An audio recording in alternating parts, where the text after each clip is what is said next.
Assalamualaikum warahmatullahi wabarakatuh.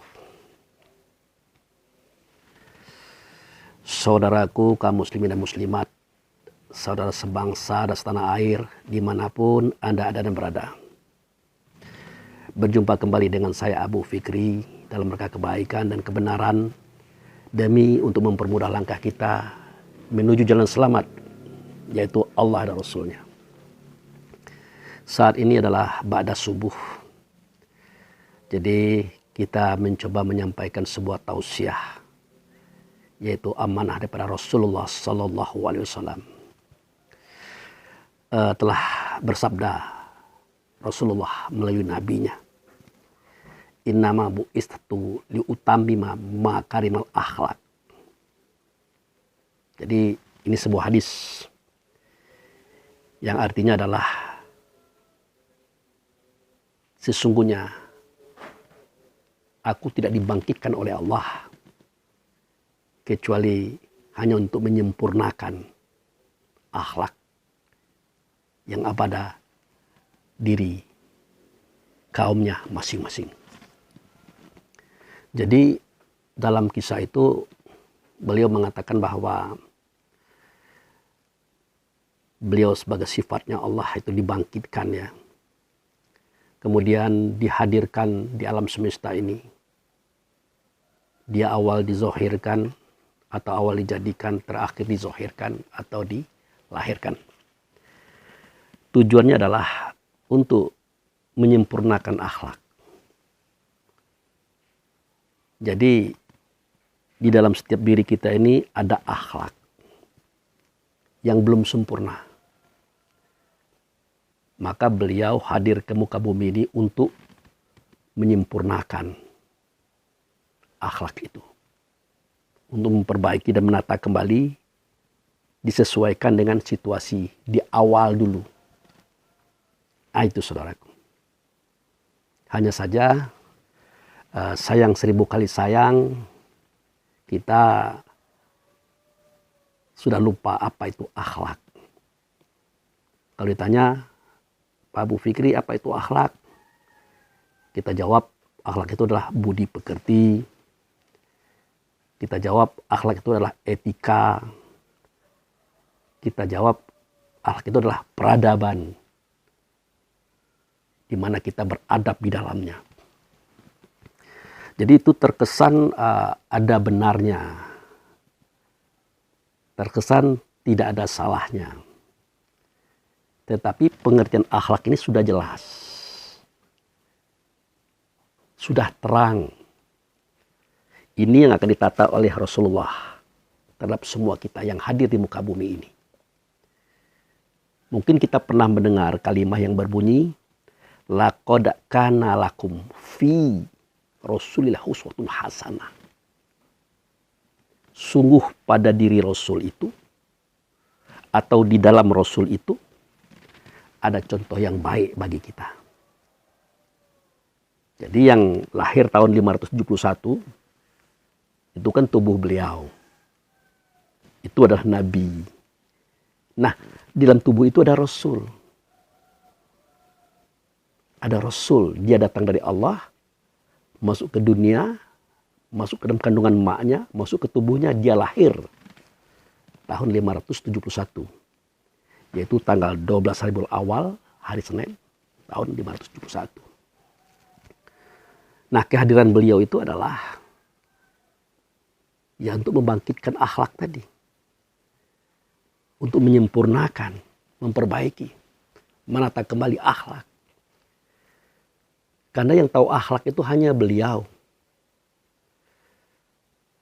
Nah, ini yang perlu kita sampaikan. Nah, kembali kita kepada ayat yang dibaca tadi.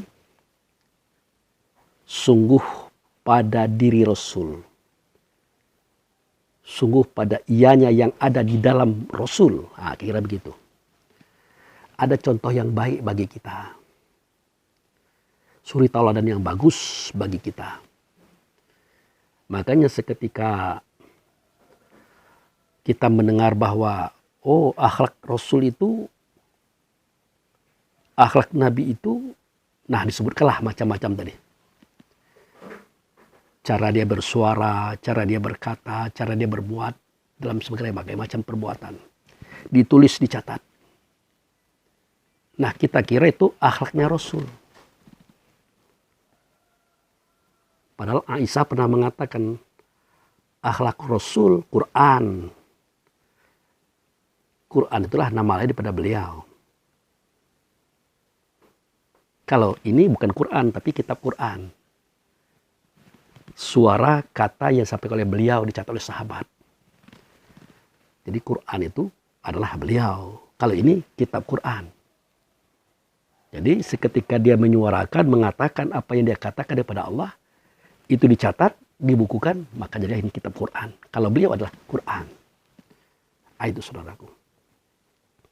Nah, jadi beliau hadir itu untuk menyempurnakan akhlak tadi.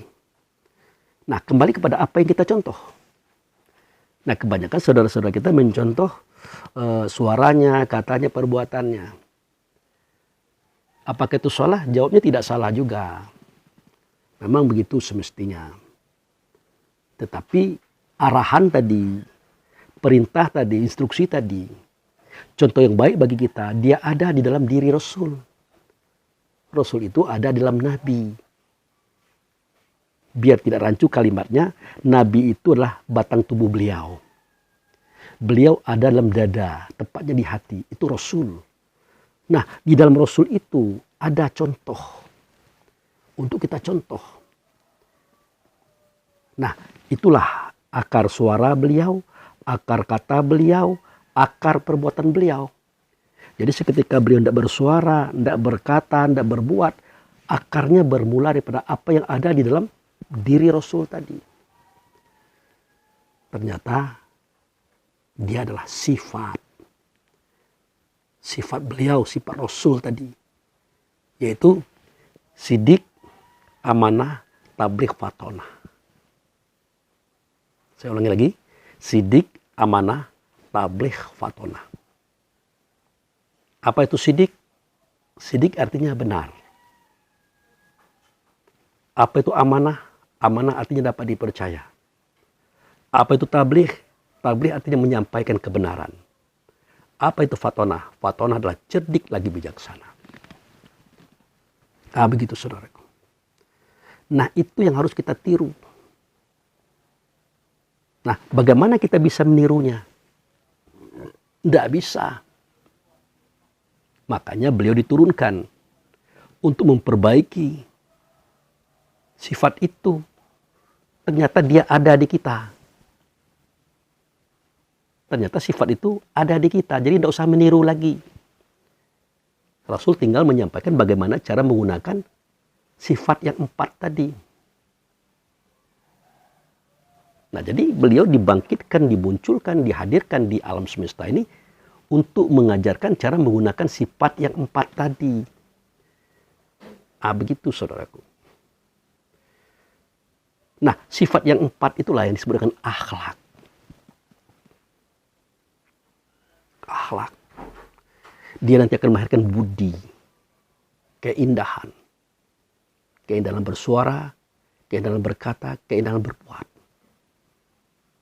Dan dia akan menjelmakan pekerti. Artinya sesuatu realisasi daripada keindahan itu. Baik pada dirinya, pada keluarganya, pada masyarakatnya, pada bangsanya. Itu saudaraku. Nah, oleh karena itu beliau mengajarkan kepada kita tentang 4 sifat itu. Yang tadinya kita mau meniru. Kata beliau tidak usah ditiru. Barang itu sudah ada pada kamu. Kok bisa ada sama kami ya Rasulullah? Kenapa ada dianya sifat itu di kami? Loh, kok bertanyanya begitu, kata beliau. Ana abul arwah wa Adam abul bashar. Aku ini adalah bapak semua ruh. Ruh kamu orang Islam, ruh kamu agama lain daripada Islam, ruh kamu bangsa Indonesia, ruh kamu bangsa selain daripada Indonesia, ruh kamu laki-laki, ruh kamu perempuan. Semua ruh yang ada dalam dada insan itu adalah turunanku, itu adalah anakku. Bahkan ia juga ada di langit dan ada di bumi, ada di antara kedua-dua daripada langit dan bumi itu. Tapi kita tidak bicara itu, mereka bercerita tentang apa yang ada dalam dada kita masing-masing. Begitu saudaraku. Nah, oleh karena kita adalah turunan beliau, otomatis sifat itu ada di kita. Nah, kalau tubuh ini adalah turunan Adam, tetapi roh Adam adalah turunan beliau, anak beliau. Nah, itu makanya kenapa sifat itu ada di kita. Nah, maka beliau ajarkanlah. Sifat sidik itu, kata beliau, sidik itu artinya benar. Yang benar itu bukan kamu, kata beliau. Yang benar itu adalah Allah dan Rasulnya. Kalau kamu itu dibenarkan, diperbaiki, dibengkel cara kitanya. Oleh siapa? Oleh Allah dan Rasul. Itu pun jika kamu mau. Nah, seketika kita mengikuti perintah Allah dan Rasul, menjauhi semua larangan Allah dan Rasul, nah itulah sikap kita sebagai orang yang siap diperbaiki, dibenarkan atau dibengkeli tadi. Nah, begitu cara beliau menyempurnakan akhlak. Karena akhlak itu sifat yang 4 itu, saudaraku. Itu. Nah, kemudian beliau bercerita pula, seketika sidik itu artinya benar.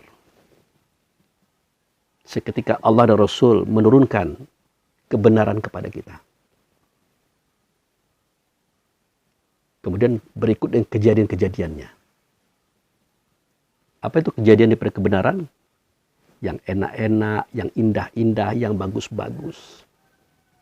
Yang nyaman-nyaman, yang membahagiakan kita. Nah, tahu kita itu kebenaran datang daripada Tuhan. Datang daripada Rasul. Misal, dapat rumah baru. Tahu kita.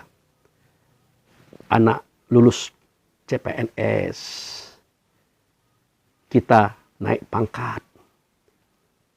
Dapat cucung baru, anak baru. Kecuali istri baru ya. Tidak ada cerita itu. Nanti ribut. Nah, untuk menyambut sesuatu yang baru yang kita dapatkan, yang kita senang hati menerimanya, biasanya kita mengundang orang datang ke rumah. Kita keluar dari rumah, mengajak orang datang ke rumah. Untuk apa? Untuk doa syukuran. Masuk rumah baru, anak saya sudah lulus CPNS. Alhamdulillah, saya naik pangkat, macam-macam. Tahu kita itu. Kalau itu adalah efek daripada kebenaran yang ada dalam diri kita. Efek daripada sidik. Dianya datang daripada Allah dan Rasul. Ngerti kita. Saking mengerti kita, kita siap berkorban. Mengeluarkan uang untuk memberikan berbagai macam makanan. Kita makan sama-sama di rumah saya. Namanya doa syukuran. Nah, tetapi kata Rasulullah, seketika kamu uangnya dipinjam, tidak dibayar. Kamu kredit motor, belum sampai 3 bulan hilang. Kamu berjalan dengan mobil baru, tahu-tahu ditabrak. Tiba-tiba anakmu pun mati dalam tabrakan itu. Nah, di situ jarang kita tahu, jarang kita mengerti kata Rasul. Selalu kita menyalahkan orang lain, menyalahkan penyebab, menyalahkan banyak hal yang berkaitan dengan musibah itu. Selalu begitu. Kita lupa bahwa kebenaran itu kalau dia turun kepada kita 100%. Ya. Yang kita lihat benar itu hanya dalam bentuk yang kesenangan-kesenangan tadi. Kenyamanan-kenyamanan tadi. Nah, itu jumlahnya cuma 15%, saudaraku. 15%. Nah, 85% itu banyak duka, banyak derita, banyak bencana, banyak musibah di situ. Jadi antara suka dan duka Itu adalah sesuatu yang datang daripada Allah dan Rasul. Sifatnya adalah kebenaran. Untuk mendapatkan sifat sidik, kita harus paham itu. Makanya jauh-jauh hari Allah Subhanahu wa Ta'ala melalui Rasulnya berkata, "Walan nabluwanakum bisa'im minal khawfi wal ju' wa naqsim minal amwal wa anfus wa samarah wa basyiris sabirin allazina iza asabathum musibah qalu inna lillahi wa inna ilaihi raji'un." Apa kata Allah melalui Rasul? Aku benar-benar akan menimpakan kepada kamu. Nah, ini kata Allah. Atau kami benar-benar akan menimpakan kepada kalian.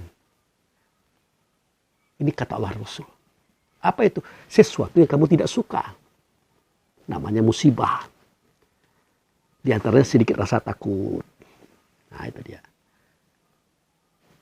Takut waktu ada COVID.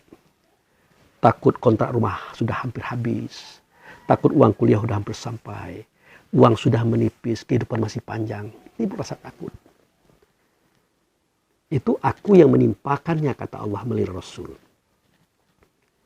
Kekurangan buah-buahan, padi ditanam, tahu-tahu dilanda oleh banjir bandang.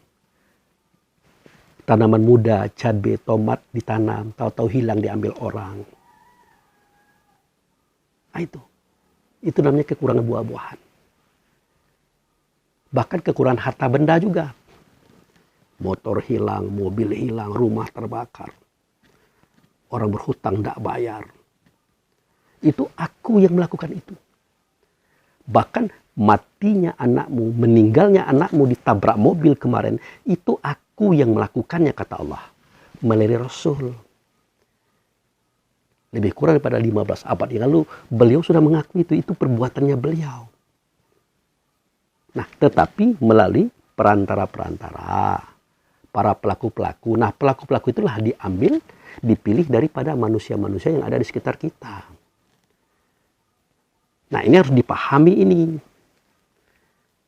Sebagaimana kita memahami dapat rumah baru, dapat anak baru, cucung baru, naik pangkat, lulus ujian, dan masuk PNS tadi.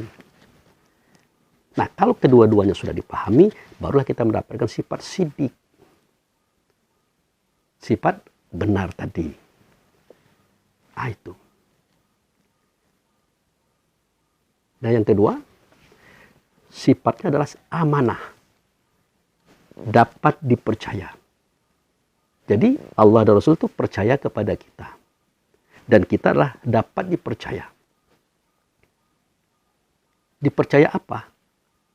Allah Rasul percaya kepada kita tentang apa? Nah itu dia. Kan dalam kajian yang sudah-sudah kan saya katakan.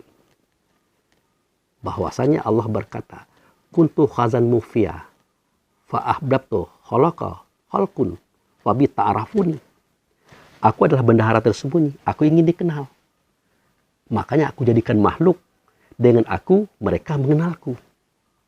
Caranya bagaimana? Menzohirkan Muhammad, membangkitkan Muhammad sebagai sifatnya. Nah, daripada Muhammad dijadikan 4 pasal. Pertama, bumi yang diberkati. Kedua, aras di bumi. Ketiga, surga neraka. Keempat, mukmin. Nah, dari mukmin ini nanti terjadilah langit dan bumi beserta isinya, termasuk kamu. Tujuannya apa? Aku ingin dikenal. Supaya nyata aku ini sebagai kholik. Jadi untuk nyatanya aku sebagai kholik atau sebagai pencipta, harus ada makhluk. Harus ada yang dicipta. Kalau hanya kholik saja, pencipta saja, tanpa ada ciptaannya, maka belum diakui sebagai kholik. Belum diakui sebagai makhluk. Nah, itulah kenapa aku bangkitkan Muhammad. Aku jadikan kamu. Aku ingin bersuara, aku ingin berkata, aku ingin berbuat. Suara, kata, dan perbuatanku nyata pada Muhammad. Suara, kata, dan perbuatan Muhammad nyata pada turunannya, itu pada kamu. Jadi, Allah dan Rasul itu percaya kepada kita. Untuk kita menyuarakan suara Allah, mengatakan kata Allah, memperbuat perbuatan Allah, bukan perbuatan kita. Ini kajian yang sudah kita sampaikan beberapa waktu yang lalu. Nah itu. Jadi Allah dan Rasul itu percaya kepada kita. untuk menyuarakan, mengatakan, memperbuat perbuatannya di atas alam semesta ini. Sehingga nyatalah Allah Rasul itu pada kita di alam semesta. Itu saking dia percaya. Makanya seketika kita berbuat baik kepada istri dan anak, kepada tetangga, kepada kaum kerabat, kepada orang lain. Nah, semua kebaikan itu bukan kebaikan kita, tetapi kebaikan Allah dan Rasul yang terjadi melalui kita. Jangan diklaim, jangan dikatakan itu kebaikan kita, keliru kita, salah kita, sesat kita, musyrik kita, saudara. Nah, begitu juga seketika ada tetangga yang tidak baik, bersuara tidak baik, berkata tidak baik, berbuat tidak baik, iri dengkinya tinggi, menyakiti hati, mencurangi kita, mengkhianati kita, kadang-kadang memfitnah kita kemana-mana. Itu luar biasa. Siapakah yang melakukan itu kepada kita? Ya Allah, ya Rasul, melalui dia. Jadi Allah dan Rasul menguji kemampuan, kapasitas keilmuan kita tentang tauhid yang melalui dia. Adakah kita terganggu? Adakah kita terusik? Kalau kita terganggu, kita terusik, maka itulah ukuran kapasitas iman dan Islam kita. Kepahaman kita terhadap Islam itu sendiri. Semestinya bagaimana? Tidak terganggu, tidak terusik. Karena kita tahu itu adalah perbuatan Allah yang nyata pada Rasul, perbuatan Rasul yang nyata pada turunannya yang berbuat salah tadi, ianya kepada kita. Itu saudaraku. Nah, hal yang baik Allah dan Rasul percaya kepada kita. Hal yang buruk pun Allah dan Rasul percaya kepada mereka yang menyakiti kita tadi. Makanya kita bernama dengan amanah. Diamanahkan. Apa itu? Iman, kepercayaan. Itu sebabnya kenapa semua kita bernama dengan nama mukmin. Orang yang dipercaya oleh Allah dan orang yang percaya kepada Allah. Juga Rasulnya. Jadi ini cerita bukan cerita orang Islam saja. Orang yang beragama Yahudi, Nasrani, Hindu, Buddha, Konfusius, Majusi. Bahkan yang tidak beragama. Di dalam dadanya ada ruh namanya mukmin. Itu amanah Allah dan Rasul. Gitu. Nah, jika kita paham ini, berarti sudah dapat sifat amanah. Nah, udah dua itu kan. Sidik udah dapat amanah. Nah, itu. Kemudian sifat yang ketiga kata Rasulullah. Tabligh. Ya sama. Karena kita adalah orang yang dipercaya oleh Allah dan Rasul. Untuk bertabligh, untuk menyampaikan. Nah, sampaikanlah itu. Sampaikan suara Allah, suara Rasul, kata Allah, kata Rasul, perbuatan Allah, perbuatan Rasul. Harus nyata pada kita. Makanya Rasul itu turun untuk dicontoh. Kitab ini turun untuk dijadikan pedoman. Bagaimana cara bersuara. Bagaimana cara berkata. Bagaimana cara berbuat. Dan bagaimana cara menanggapi keburukan-keburukan yang datang di luar diri kita. Dan bagaimana pula menanggapi keburukan-keburukan yang lahir pada diri kita. Untuk keluar. Inilah persoalan. Tapi intinya adalah tabligh itu menyampaikan kebenaran daripada suara, kata, dan perbuatan Allah dan Rasul kepada alam semesta. Gitu. Nah, terakhir fatonah. Nah, fatonah ini tidak bisa dipelajari. Tidak bisa diusahakan. Karena dia cerdik lagi bijaksana. Dialah bagian daripada ilmu hikmah. Dialah bagian daripada kecerdasan diri. Dia hanya dapat kalau kita sudah melaksanakan sidik, sudah amanah, sudah tabligh, sudah. Insya Allah fatonah kita dapat. Insya Allah fatonah kita dapat. Kalau tidak dapat sidik, kita pengen bersifat benar. Tetapi tak mau dibenarkan oleh Allah. Tidak ingin dibenarkan oleh Rasul. Nah, itulah persoalannya. Kita minta petunjuk, ihdinas siratal mustaqim. Tunjukilah aku jalan yang lurus. Jalan yang benar kepada Engkau ya Allah, ya Rasulullah. Nah, mendengar ceramah orang lain tidak mau kita. Mendengar tausiah orang lain tidak mau kita. Mendengarkan nasihat istri, anak, kaum kerabat. Tidak mau kita. Apalagi kita lagi salah. Kita tolak. Kita emosi, kita marah. Katanya ihdinas siratal mustaqim. Tunjukilah jalan yang lurus ya Allah ya Rasulullah. Apa kita berkeinginan Allah dan Rasul datang ke rumah kita? Tidak ada itu. Banyak pekerjaannya yang lain, tidak ngurus kita saja. Nah, jadi seketika Allah dan Rasul menunjuki kita, jangan diharapkan dia datang ke rumah kita. Pasti melalui istri, anak, tetangga, kaum kerabat. Melalui orang lain, bahkan melalui musuh-musuh kita. Melalui karyawan-karyawan kita, bawahan kita. Seketika kita ada unsur menolak di dalam hati, berarti sidik itu belum sempurna, saudaraku. Berarti sidik itu perlu ditinjau kembali, ia ada atau tidak pada diri kita, saudaraku. Gitu. Nah, begitu juga amanah. Kita dipercaya menyuarakan, mengatakan, memperbuat perbuatan Allah. Makanya Allah beri kita hidup. Ya, Allah beri kita rezeki berupa pangkat, jabatan, uang, harta. Allah beri kita peluang-peluang untuk dapat mencapai apa saja. Maksudnya supaya lebih mudah kita melaksanakan amanah ini, menyuarakan suara Allah, mengatakan kata Allah, memperbuat perbuatan Allah ini. Kita jadikan untuk melampiaskan hawa nafsu dunia syaitan. Untuk melampiaskan kebencian, kemarahan kita kepada orang. Untuk melampiaskan dendam kita kepada orang.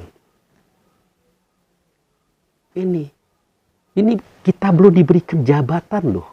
Belum diberikan uang loh. Belum diberikan harta loh. Baru memimpin organisasi kecil.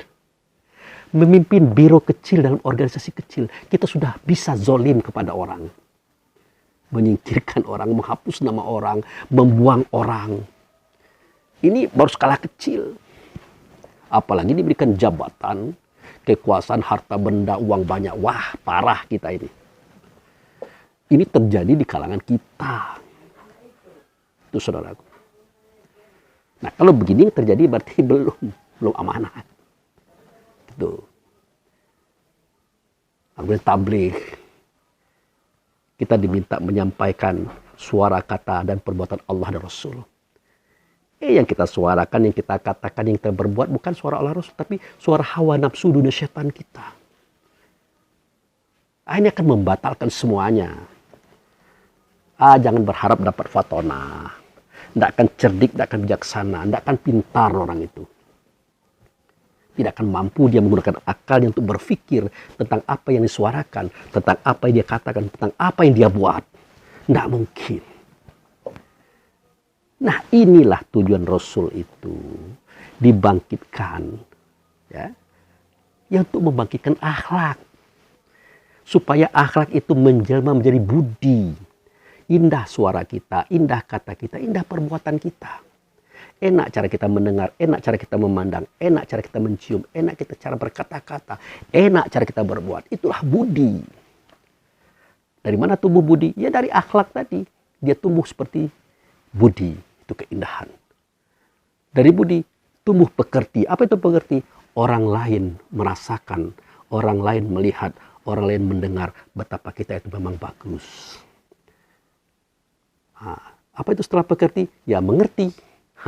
Pengertian orang terhadap kita, menilai kita adalah orang baik, orang bagus. Walaupun kita orang baik, kita orang bagus, masih ada orang benci sama kita, itu biasa. Itu tidak masalah. Ya jangankan seorang Abu Fikri, ya seorang Nabi Muhammad saja yang padanya ada Rasul masih dibenci orang, masih tidak suka orang kepadanya, bahkan tidak dibunuh lagi. Kenapa? Ya karena mengganggu kegiatan mereka yang berorientasi kepada hawa nafsu dunia syaitan. Begitu juga kita sekarang ini. Kalau kita menjadi orang baik dan benar, orang yang selalu mengikuti petunjuk Allah dan Rasul, maka lawan kita adalah orang yang membangkang Allah dan Rasul. Orang yang kafir pada Allah dan Rasul, itulah lawan kita. Dan itu biasa. Untuk apa? Untuk meningkatkan kualitas dan kapasitas kita sebagai seorang muslim. Nah, apa itu muslim? Ya orang Islam. Apa itu Islam? Apa itu Islam? Islam itu titah daripada Allah. Ya, sifat pada Muhammad, wajib pada kita sifat. Nah, itu dia. Jadi kita bersifat dengan sifat sidik, amanah, tabligh, fatonah itu wajib adanya kalau pengen menjadi orang Islam. Ingin jadi pengikut Nabi Muhammad, Rasulullah kepada Allah. Kalau tidak seperti itu ya enggak. Kita akan menjadi orang yang fasik, orang yang zolim, orang yang kafir, orang yang berbuat kerusakan di alam semesta. Makanya beliau itu turun. Wujud serta Allah itu menjelma menjadi manusia seperti kita. Nah, dia lahir hari Senin, tanggal 12 Rabiul Awal, tahun 571. Ayahnya Abdullah, ibunya Aminah. Dia bekerja sebagaimana kita bekerja. Dia berbuat sebagaimana kita berbuat. Dia hidup sebagaimana kita hidup. Mencontohkan agar kita dapat meniru kehidupannya. Begitu saudaraku. Itu sajalah kira-kira ceramah kita pagi-pagi hari ini. Durasinya setengah jam, 30 menit. Yang penting kita bisa paham, ya, kita bisa mengerti bahwasanya Rasul itu dibangkitkan oleh Allah ke permukaan bumi ini untuk membangkitkan akhlak. Akhlak itulah sifat sidik, amanah, tabligh, fatonah yang ada pada kita. Tidak perlu kita meniru. Cukup dibangkitkan saja karena barangnya sudah ada di kita. Ya. Nah, tumbuhkanlah suara, kata dan perbuatan kita melalui sifat tadi. Insya Allah sama dengan kehendak Allah dan Rasul. Nah, itu saja saudara-saudaraku.